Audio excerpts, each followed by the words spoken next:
Hey, welcome back to the Disney Plus Everyday Challenge, and today we have Beauty and the Beast, a 30th celebration. This is, of course, 30th anniversary special celebration of the film, 1992 film Beauty and the Beast. This came out, of course, 30 years later, 2022, and it is an hour and 28 minutes long.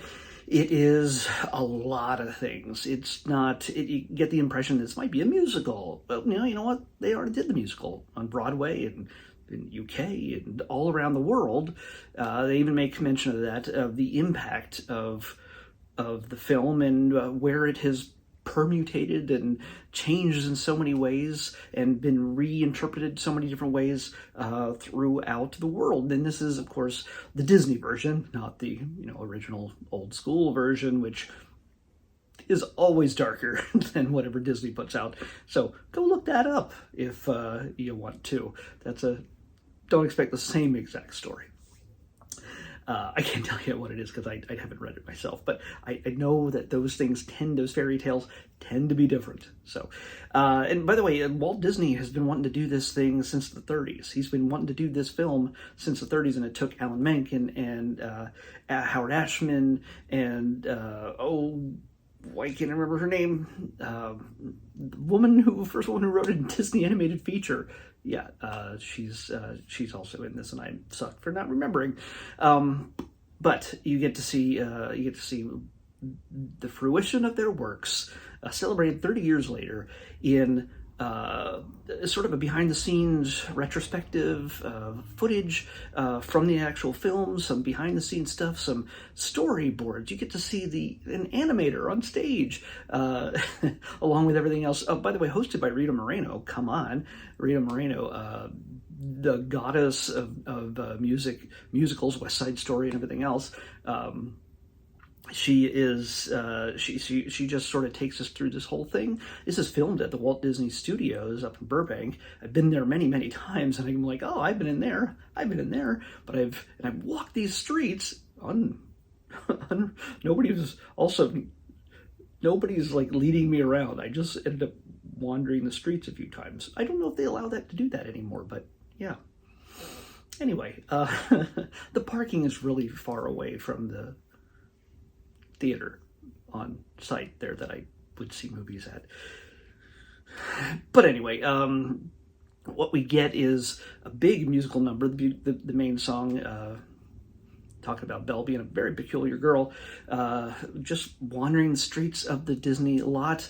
By the way, mostly all of the musical numbers in this are lip synced, and that's completely fine. It's sung by the actual people performing it, but in order to be performed in front of a live audience in the studio, which after they walk through the streets, they go into one of the larger production studios on the lot there.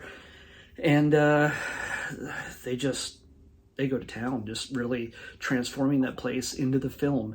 And so when you're not actually seeing real scenes from the animated film from 1992, that might be a little bit harder to depict in real life. I'm sure. I mean, they did it on Broadway and everywhere else for years, but this is just a one-time thing. So, they perform things live, and the people who are performing, Belle is performed by H.E.R. I gotta get Josh Groban is the Beast, and by the way, you're gonna go, well, that guy does not look beastly. He might have like long hair or whatever, maybe a beard, but you know what? He's not really beastly. Well, they do have a sort of a mechanical body around him, an exoskeleton that looks very beastly around him. Not a full costume. You're meant to see through it to a degree, so you can see Groban doing his performance and singing and everything else. And in important parts, especially there's the big beast number towards the end of the film, once he's let Belle go. Groban is totally out of the exoskeleton. It just would have seemed a little bit excessive, and it's more about him coming to terms with who he was and what he doesn't want to be anymore and who he wants to be. So Groban gets to be himself in this shot, in that for that song, and it really works really well.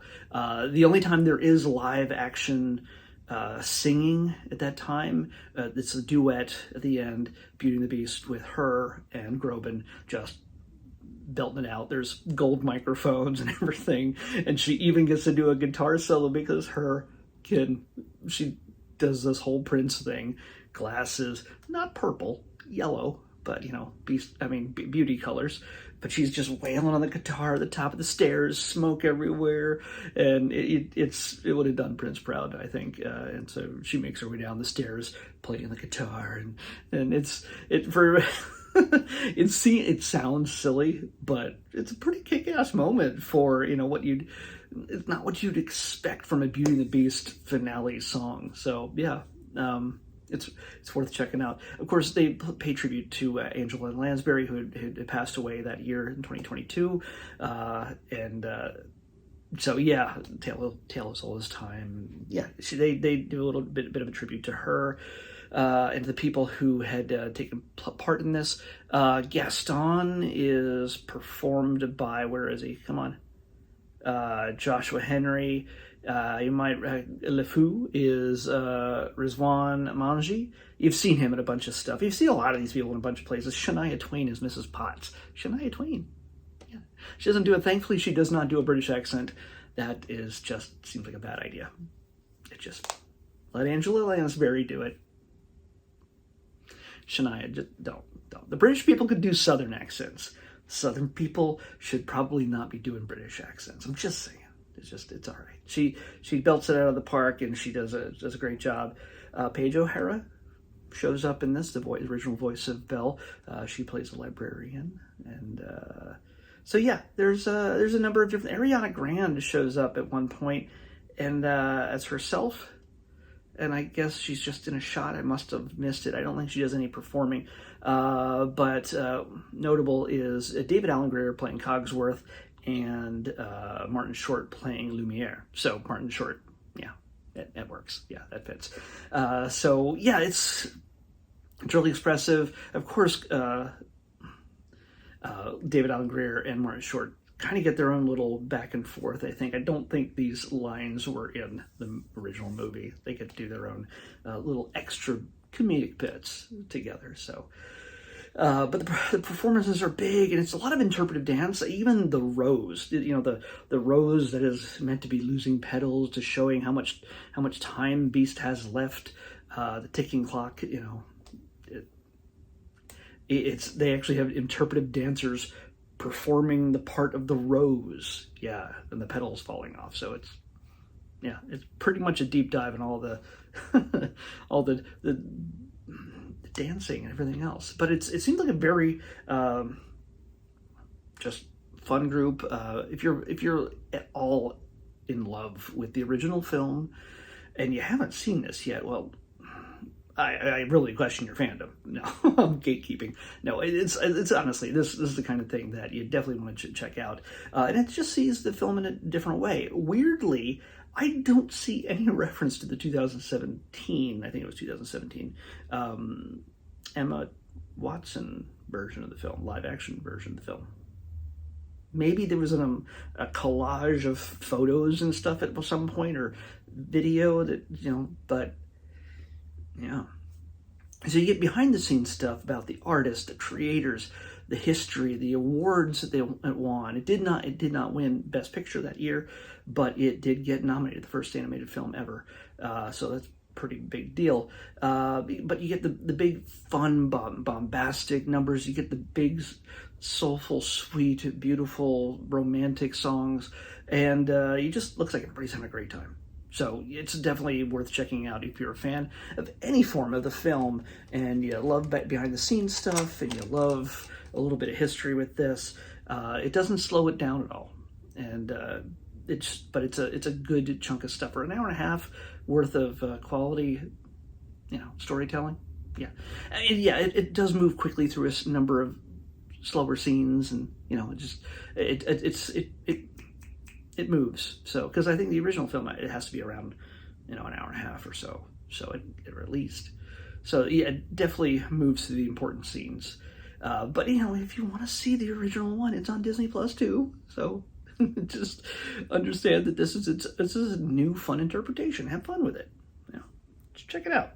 Let's pick tomorrow's episode. 165. 165. I need to hear you say it. All right. This is a series, docu-series in a sense. It's a reality show kind of thing. I'm going to watch one episode. I think I'll get the gist of it. I think the title pretty much gives the gist of it, but I'm still going to watch it because it's what I do. So, we're going to be watching Ice Road Truckers. Yep. Ice Road Truckers, trucks that are on icy roads, and the craziness that ensues. Can they make it to their destination despite all the icy roads? They're trucking. That's what we're watching. Ice Road Truckers in the next Disney Plus Everyday Challenge. I'll see you back here tomorrow with that.